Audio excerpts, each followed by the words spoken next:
balik lagi bareng aku Yolin di cerita dunia mahasiswa. Apapun ceritanya, ambil hikmahnya. Nah, kali ini kita bakalan ngobrol-ngobrol lagi nih bareng narasumber kita yang inspiratif, inovatif, dan pastinya bisa dijadiin motivasi buat Sobat CDM semuanya.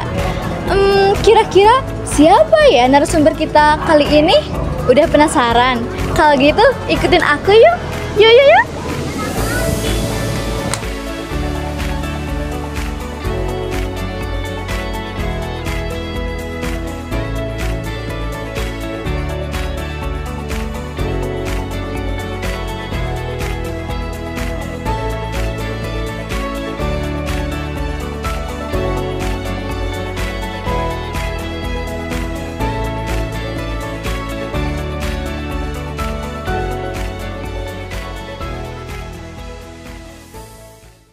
Oke, selamat siang Kak. Selamat siang juga Kak. Gimana nih kabarnya? Sebelumnya kita mau ngucapin terima kasih banyak karena kakaknya sudah mau nyempetin waktunya untuk sharing-sharing bareng Sobat CDM hari ini. Oke, untuk kabar alhamdulillah baik ya. Dan untuk itu terima kasih kembali Anis juga karena sudah mengundang Anis ke sini untuk bisa ya sedikit berbagi mungkin ya dengan Sobat CDM gitu. Baik, kalau gitu boleh dong Kak sapa-sapa dulu Sobat CDM-nya sambil kenalin siapa namanya, dari jurusan berapa dan angkatan berapa nih? Oke, halo Sobat CDM, perkenalkan aku Anissa. Aku dari jurusan Teknik Elektro dan angkatannya angkatan 23. Oh, angkatan baru ya? Iya, kebetulan. Masih muda. Nah, sekarang udah sama-sama kenal ya sama Kak Anissa ini. Kalau gitu kita langsung ke sesi Q&A aja kali ya Kak. Siap Kak? Boleh, siap dong. Oke, sebelum tanya-tanya, Sobat CDM harus tahu dulu nih, Kak Anissa ini merupakan salah satu mahasiswa terbaik yang dimana Kak Anissa ini baru saja mengharumkan nama Sukabumi di kancah duta baca dengan meraih juara 1. Wah, tepuk tangan dulu. Narasumber kita hari ini emang hebat banget ya. Penasaran kan sama kisahnya Kak Anissa ini? Kalau gitu kita langsung tanya-tanya. Oke, pertanyaan pertama nih Kak. Kita mau nanya dulu nih, Kakak gimana sih awalnya bisa tertarik di dunia literasi sampai bisa ikut kompetisi duta baca tersebut? Oke, emang berbicara mengenai dunia literasi, Anis memang tertarik ya mungkin sejak SMP karena di sekolah SMP waktu itu ada program literasi. Dari situ mulai terbangun tuh akan awareness mengenai pentingnya memiliki kemampuan dalam berliterasi gitu. Dan untuk perlombaannya udah pasti ya ada beberapa tahap, mulai dari ya pendaftaran, kemudian juga menyelesaikan tahap administrasi, kemudian pra-karantina sampai karantina dan grand final gitu. Oh mantap, sangat panjang ya. Kalau itu berapa lama tuh Kak untuk karantina sampai karantina itu? Aduh, Anis takut salah ya. Anis juga agak samar-samar nih. Kalau tidak salah, hamin 1 minggu lah dari pra ke karantina itu. Tapi ini Anis takut salah ya. Anis juga lupa lagi. Oke. Kalau gitu, motivasi Kakak apa nih untuk ikut kompetisi ini? Apakah sekedar coba-coba atau emang dari cita-cita?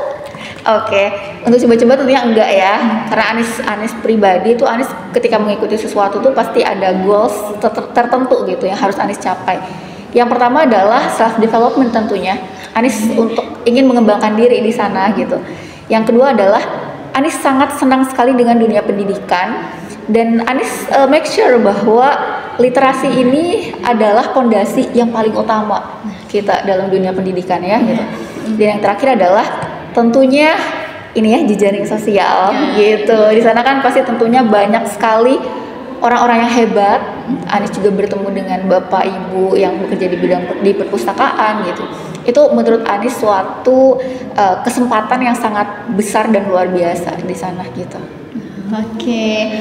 Mungkin sekarang pertanyaan lebih spesifik ya Kak. Boleh. Gimana nih persiapan Kakak untuk mengikuti perlombaan tersebut? Oke. Sebenarnya untuk persiapan pribadi, Anis nggak tahu ya banyak orang yang tahu atau enggak. Cuma Anis 1 tahun mempersiapkan duta baca ini tuh. Karena memang Anis pengen ya, Anis memang pengen banget karena Anis punya tujuan tertentu. yaitu untuk meningkatkan kesadaran diri bahwa begitu pentingnya literasi kepada anak muda. Apalagi Anis kan ini agent of change harusnya ya gitu. Iya. Itu 1 tahun tuh Anies persiapan, mulai dari riset duta baca itu apa, kemudian persyaratannya apa saja, kemudian mulai tuh menyusun esai, banyak membaca mengenai bagaimana penulisan esai dengan baik, kemudian menyusun program. Jadi Anies riset tuh. Jadi di 1 tahun itu yang tahun itu program apa yang dijalankan, dan misalnya oh ternyata program tersebut kayaknya kurang efektif ya, Anies kaji ulang gimana ya supaya itu bisa efektif digunakan di zaman sekarang gitu. Ya persiapannya itu 1 tahun, mulai dari situ, kemudian akhirnya dibuka pendaftaran, Anies ikut daftar, terus juga akhirnya selesaikan administrasi semuanya. Setelah itu ya nanti tadi ya ada prakarantina, kemudian juga karantina itu 2 hari, dan setelah itu barulah grand final gitu.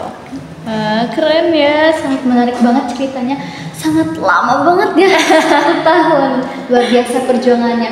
Oke, mungkin sekarang ke tantangan nih Kak, apa sih tantangan yang kerasa banget sama kakaknya ketika perlombaan? Oke, kalau ketika perlombaan ya, bukan program ya. Kalau ketika perlombaan itu Anies sangat sadari bahwa Anies merasanya itu tantangan yang terbesar justru ada di diri kita sendiri sih.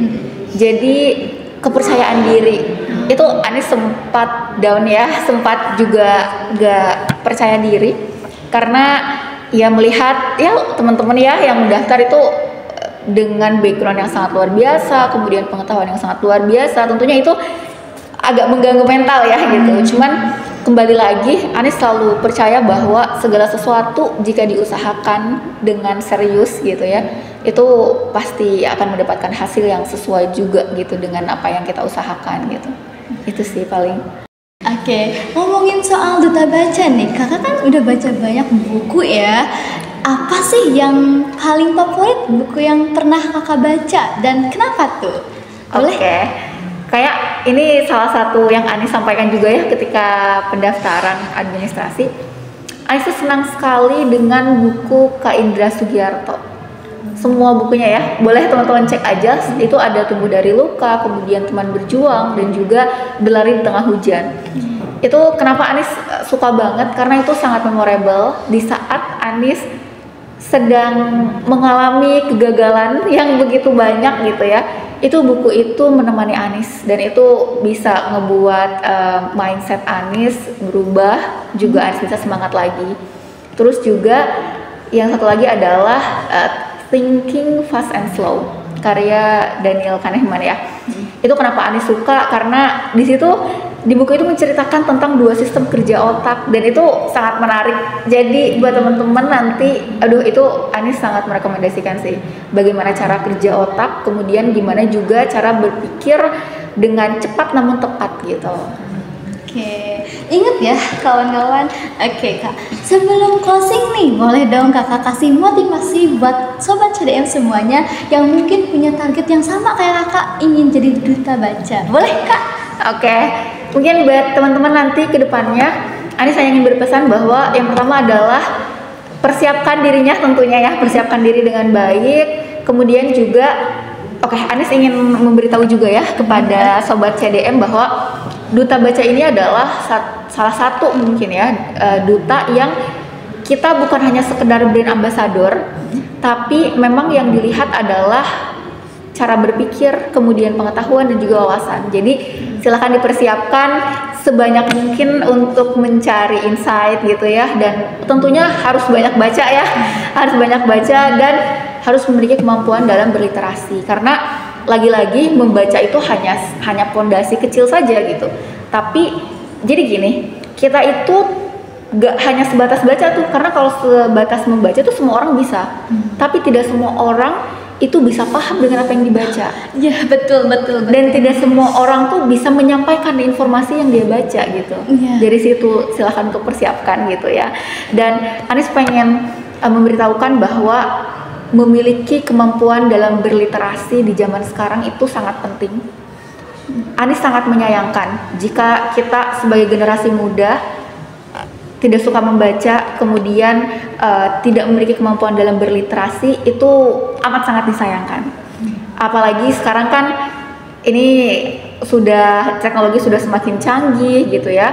Dan kita harusnya sebagai anak muda, apalagi sekarang kan marak banget berita hoax ya. Iya. Berita hoax. Nah, Betul. itu kalau kita tidak memiliki kemampuan dalam berliterasi itu kita bisa jadi provokatif. Karena kita tidak paham apa yang dibaca gitu. Jadi itu sangat penting banget. Dan Ais juga sedikit bercerita keuntungan Anies memiliki kemampuan dalam berliterasi adalah Anies dari jurusan teknik elektro, terus Anies pernah menjadi asdos juga, terus Anies juga ngajar di salah satu lembaga bimbel itu matematika dan bahasa Inggris. Kan kalau berbicara mengenai teknik elektro mungkin kita tidak membahas spesifik tentang itu ya. Cuman Anies merasakan bahwa Anies bisa melakukan itu semua karena yaitu Anies memiliki kemampuan dalam berliterasi dan Anies sudah biasa dengan dunia literasi gitu. Jadi sudah biasa tuh membaca, kemudian menyerap, memahami informasi yang Anies dapat, kemudian menyampaikan kepada orang lain gitu apa yang sudah Anies dapatkan dari buku bacaan itu. Dan lagi-lagi literasi itu bukan hanya tentang membaca ya sebenarnya, tapi melihat, kemudian ya membaca, melihat, kemudian juga mendengar, dan itu semuanya harus kita olah. Nggak bisa tuh kita kayak langsung ketika dengar yaudah tanpa diolah kita langsung sampaikan ke orang lain tuh itu nggak bisa gitu. Jadi ya buat teman-teman mungkin sobat CDM ya untuk nextnya gitu tetap semangat dan mari yuk sama-sama kita menumbuhkan rasa cinta terhadap membaca dan juga sadar akan pentingnya memiliki kemampuan dalam berliterasi gitu. Oke, luar biasa. Oke, itulah sesi ngobrol-ngobrol kita hari ini bareng narasumber kita yang sangat luar biasa. Sekali lagi kita ucapin terima kasih banyak kepada Kak Anissa yang sudah kembali kasih Kak. Oke, semoga cerita hari ini bisa menjadi motivasi dan inspirasi untuk sobat CDM semuanya. Karena cerita dunia mahasiswa, apapun ceritanya, ambil hikmahnya. Bye bye.